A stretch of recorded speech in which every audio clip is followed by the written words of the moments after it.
The modern media landscape runs on outrage, and no one has mastered this economy quite like Piers Morgan, a man who's turned controversy into a $100 million empire through calculated chaos. You know what's fascinating about that? The way he's essentially reverse engineered human psychology to build his brand.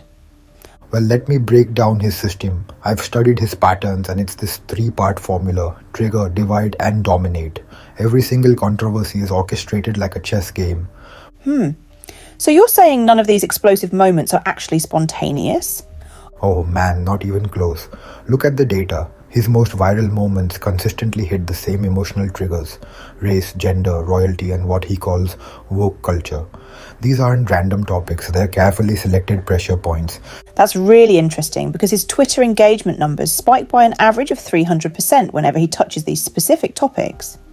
And here's what's wild: he's turned what most people would consider career-ending moments into career catalysts. Like when he stormed off Good Morning Britain, that clip generated over 10 million views in 24 hours. The way he manipulates these moments is pretty remarkable. He actually gained 200,000 new followers during that controversy. You know what's really telling? His cancellations, then I'm using air quotes here, have actually increased his market value. Every time he's been fired, he's landed a bigger contract. His latest deal is worth more than his previous 3 combined. So if we look at this from a business perspective, he's essentially monetizing outrage, right? Exactly. And here's the genius part. He maintains this carefully crafted image of being the voice of reason while deliberately provoking emotional responses. Studies show his segments generate 40% more social media engagement than traditional news coverage.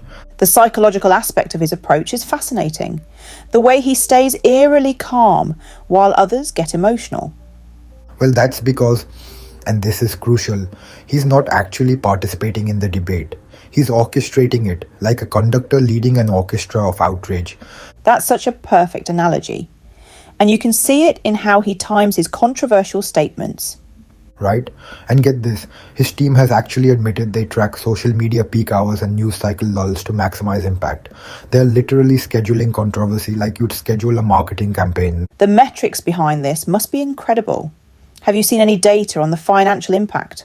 Oh man, let me tell you, his controversial takes generate an estimated $500,000 in free media coverage per incident. That's not counting the social media amplification or the boost to his personal brand. The way he's gamified outrage is pretty disturbing when you think about it. And here's what makes it even more concerning. His model is being replicated across the media landscape. We're seeing a 60% increase in what researchers call engineered controversy content.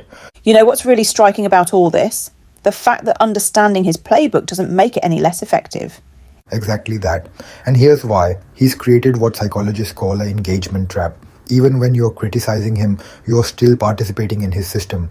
It's like a social media version of heads I win, tails you lose.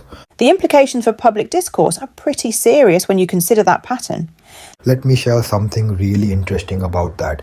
Researchers have found that exposure to this kind of manufactured outrage actually changes how our brains process information. We become more reactive, less analytical. That explains why his audience engagement metrics show longer viewing times during confrontational segments. And you know what's really wild? His walkout moments are actually pre-planned. Former producers have confirmed they keep cameras rolling because they know exactly what's coming. The theatrical element of it all is pretty remarkable when you break it down like this. Well, here's the thing. It's not just theater, it's psychological warfare.